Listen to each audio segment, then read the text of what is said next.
show. My name is Linnet Carty. Thank you so much for tuning in, and I'm really excited about this show. I've been talking with this young lady for quite some time, and the topic is what I would call heavy. Most of you know I do light topics. Well, today on the Linnet Carty Show, it's my pleasure to welcome Naima Edwards. Welcome, Naima. Thank you for coming. And Naima is the author of Forgiveness, Chasing Forgiveness, Abortion, a Life Sentence. So I want you to really share with our viewers a little bit about your journey and why you wrote this book. You know, Linnet, if you had asked me a week ago who I wrote the book for, why I wrote the book, I would have told you the obvious answer for women all across America and all across the world who have to deal with abortion in some way, shape, or form. Could be your grandmother, it could be you, it could be a memory that you have that you were told of. It could be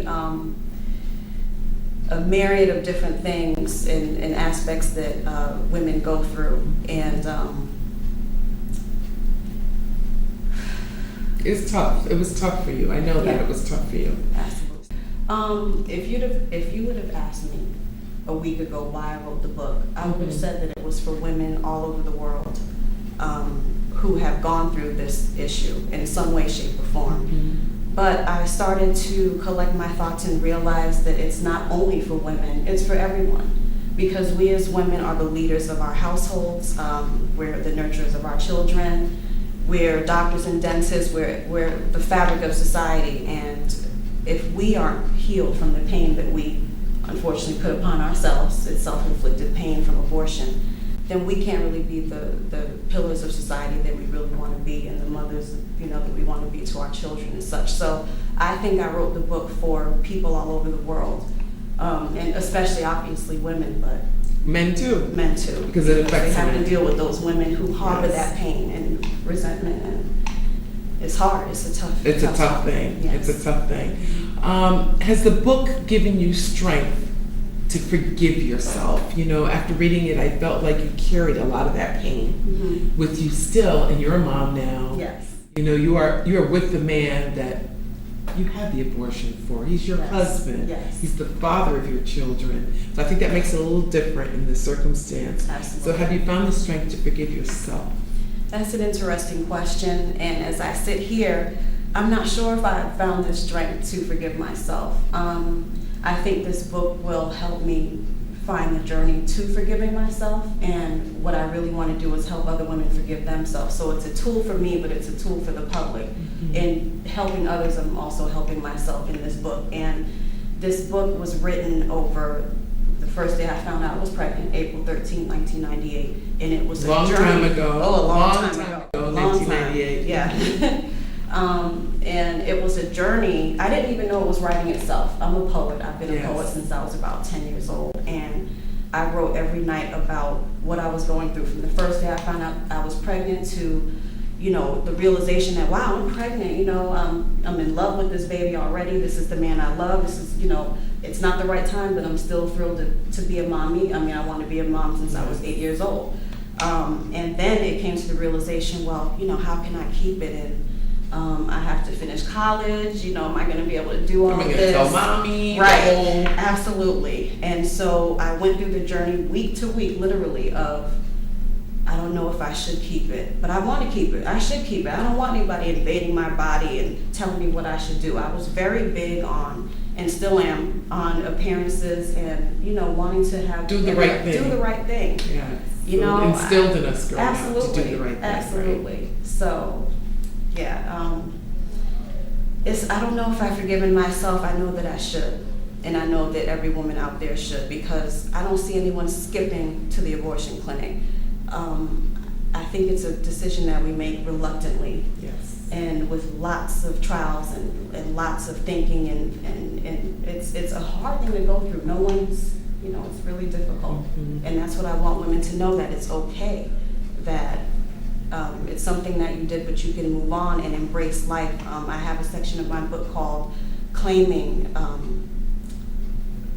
now I'm blanking, sorry, but it's the end of the book. It's called Claiming Your Own Forgiveness. And it talks about, you know, the fact that as women, we make those decisions for sometimes other people. We have other children we have to take care of.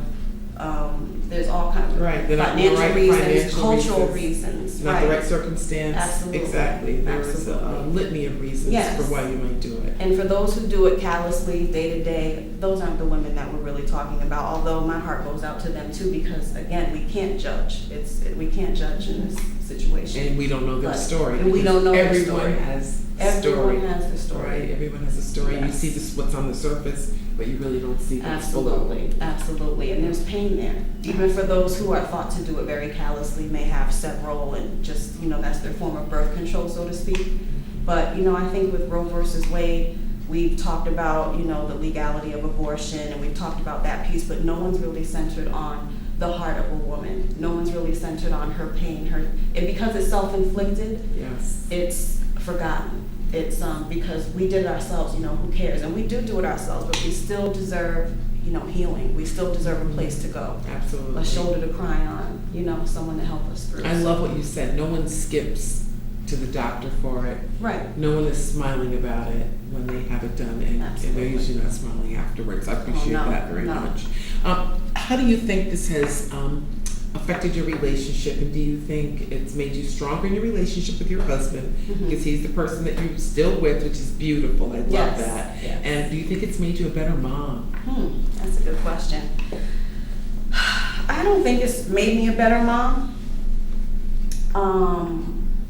I've wanted to be a mom since I knew what a mom was, having the best mom in the world myself. I had such a great figure. I knew I wanted to be a mom from day one. I don't think that it makes me a better mom, but I think it gives me more of the tools to be able to, if ever there was a situation for my daughters or my sons, I would be a good resource. I would know how to help them. But as far as being a better mom, I'm not sure that shaped me in that way. And as far as strengthening my relationship with my husband, we were strong. When we found out we were pregnant, we had already created a seed within us that was worthy of Strong bond. yes, And you still have that absolutely. bond. We do, and I'm so happy about that. That is beautiful. That is Yeah. beautiful. So let's talk a little bit about the illustrator. I was Sure. very impressed by the illustrations in the book. Yes. And her name is Lois Cato King. Yes. And tell us a little bit about her.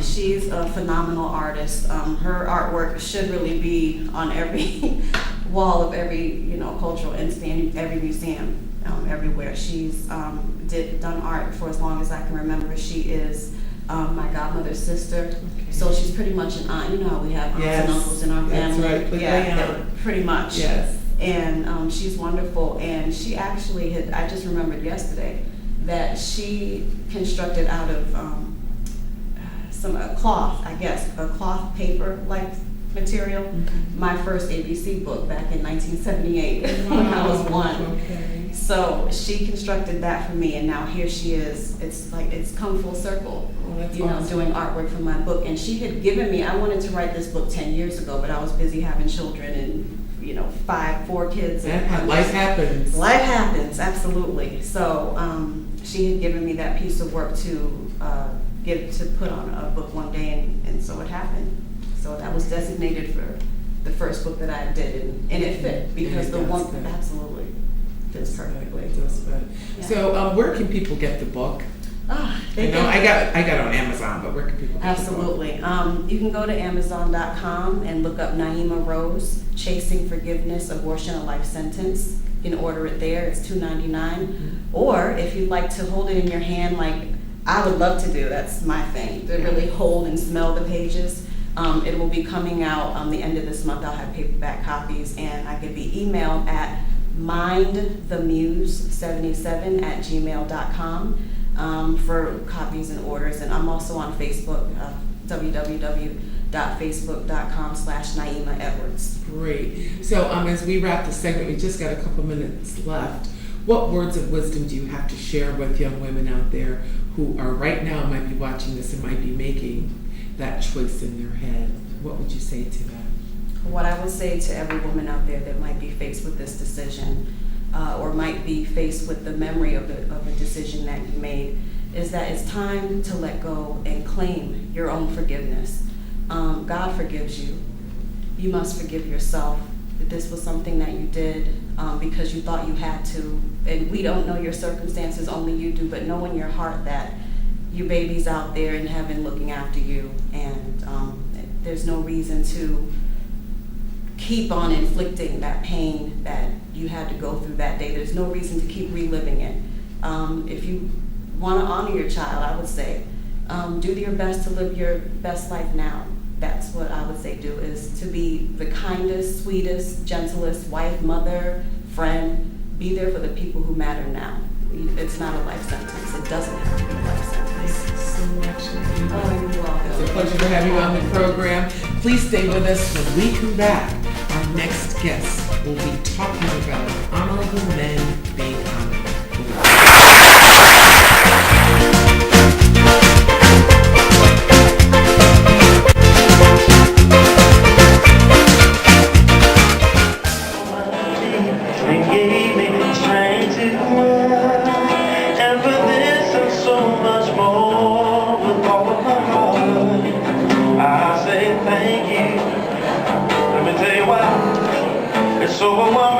Sometimes I say, wow, sit back and smile when I think about how each valley you brought me over, and the storm you brought me through. You're very present, having trouble time. You shake me down, and this walk the road around, shake down, there's no lie. Shake me up, you shake me down.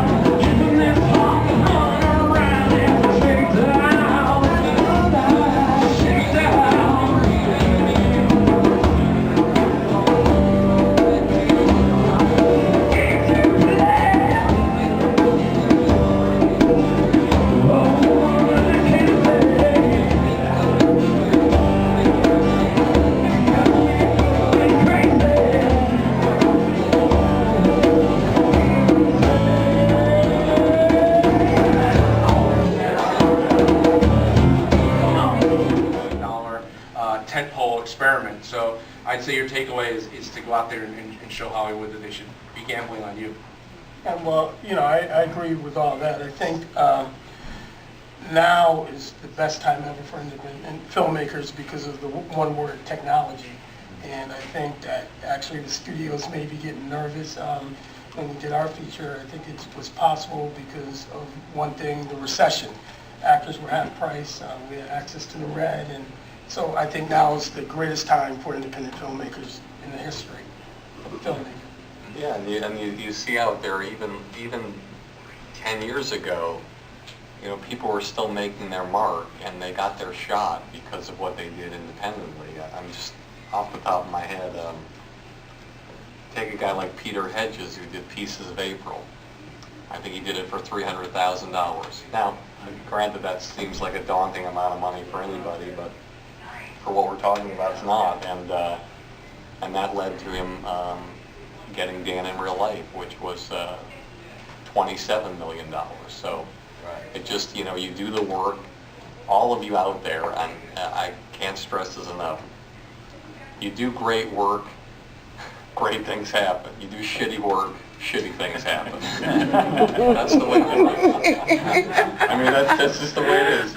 You create holy shit moments, you get holy shit results. You create shit moments, you get shit results. You know, I am reminded this digital breakthrough is reminiscent of the 1950s, if you will.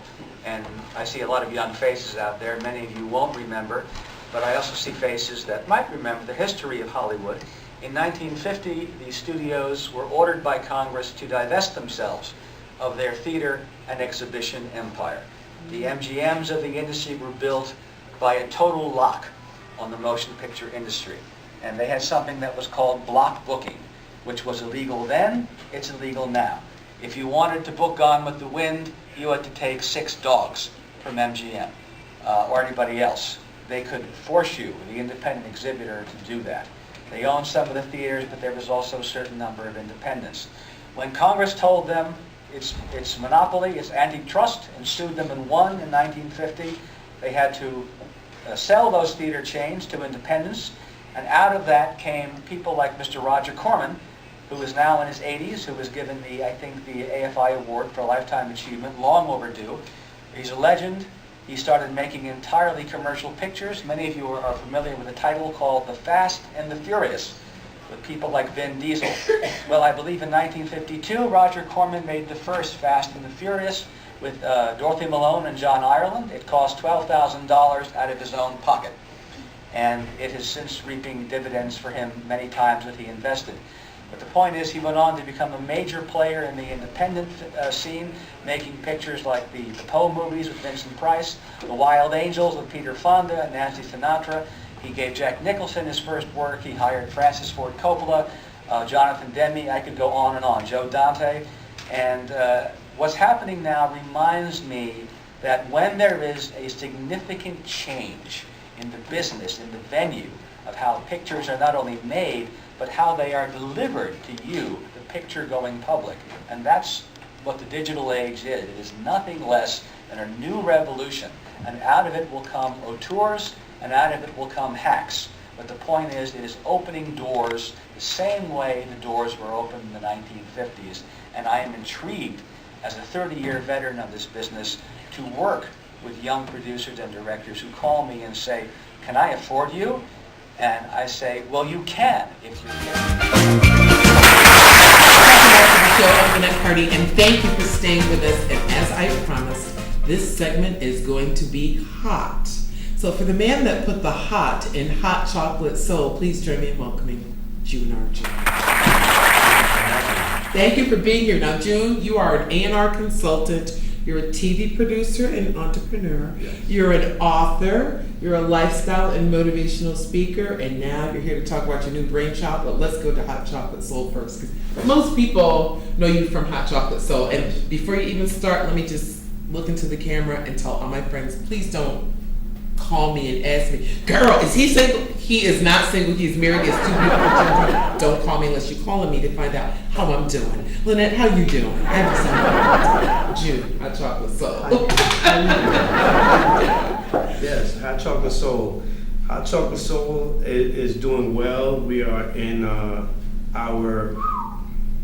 we've been doing this since Umpteenth years. 2001 at Yes. the Bushnell. We celebrated Love our it. 100th show at the Bushnell last October, so we're excited about that and just excited about where it's going to go. So we got a lot of things in place to make it bigger, Yes. better.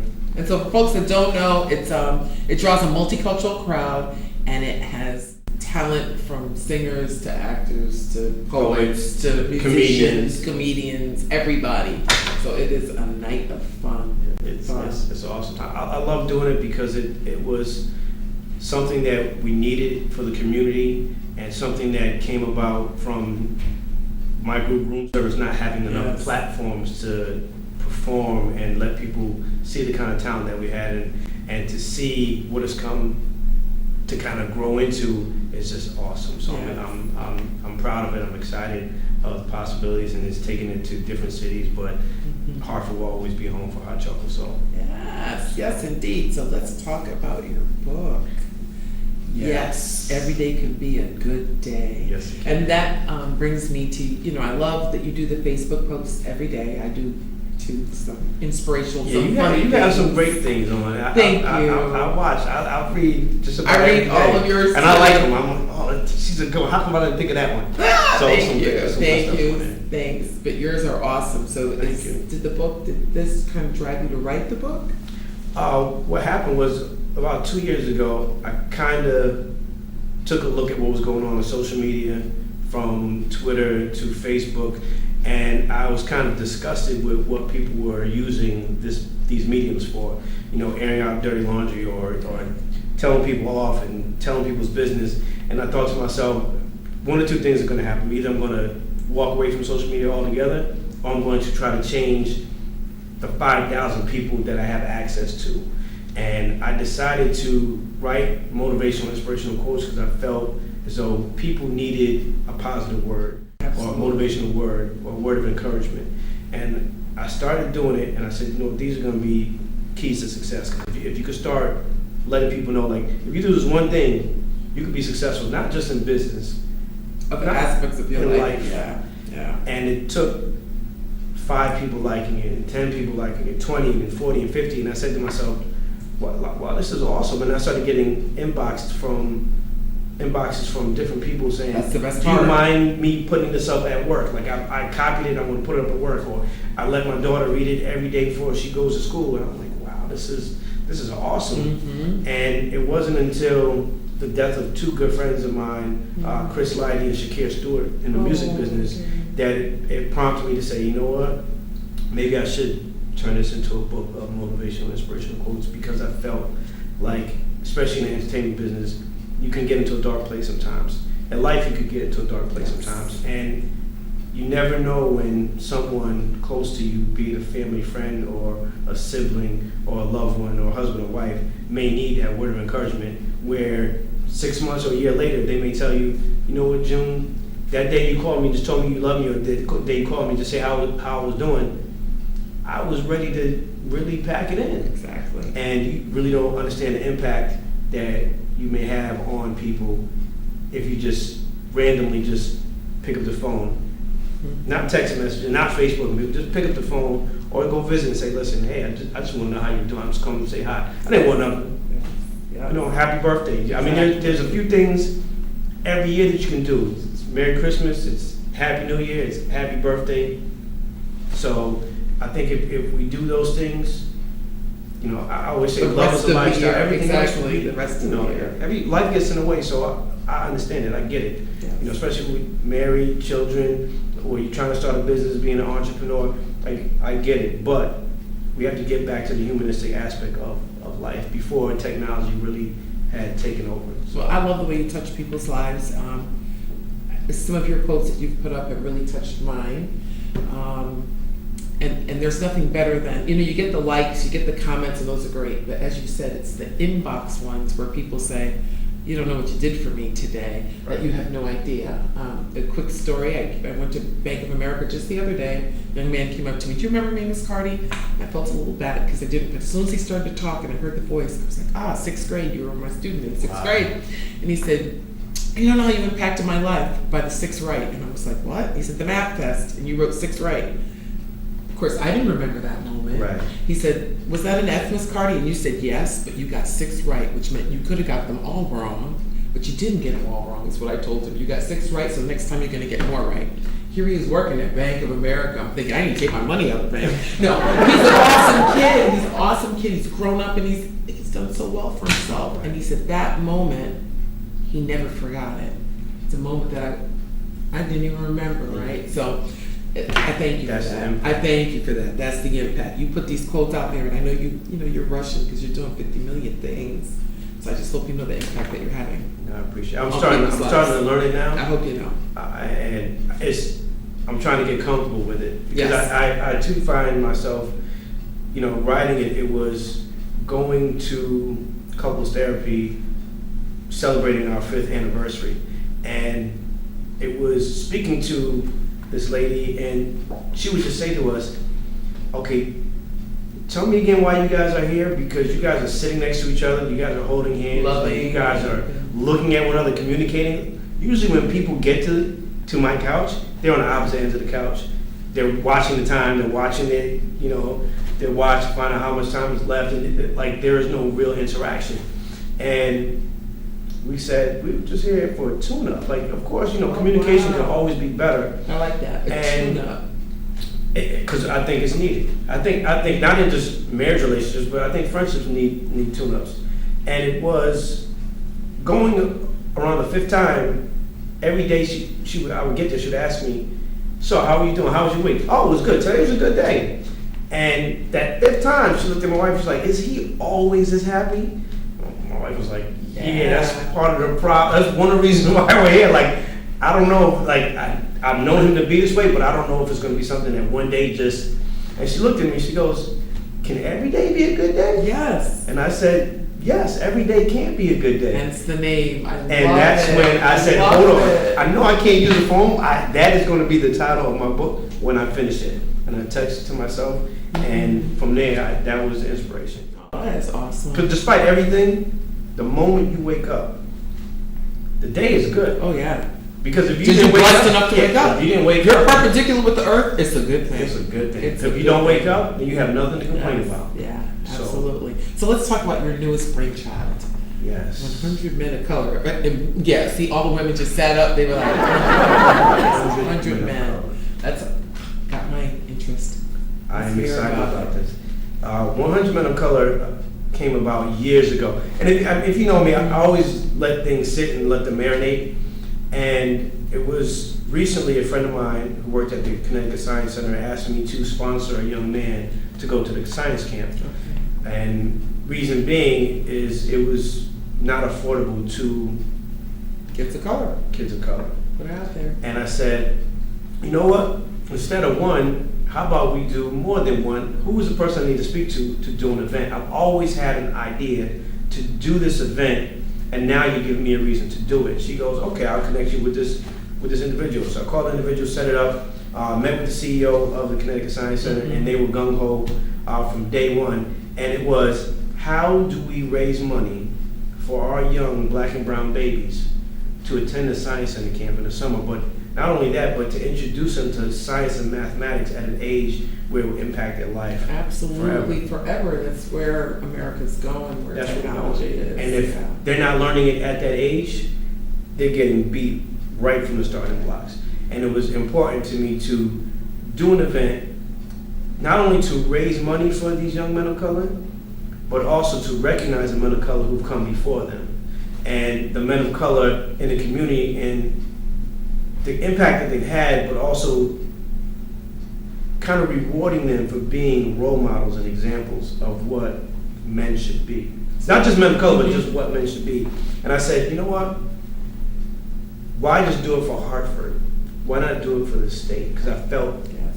like we should impact the whole state. Because I get tired of people say, oh, well, guess what happened in the North End? Guess what happened in the South End? Like, somebody got shot. This happened. And I, to myself, say, oh, there they go again. Here we go. It's another hot summer. And I am tired of saying that. I'm tired of hearing it. So let's try to change it. Let's have an event.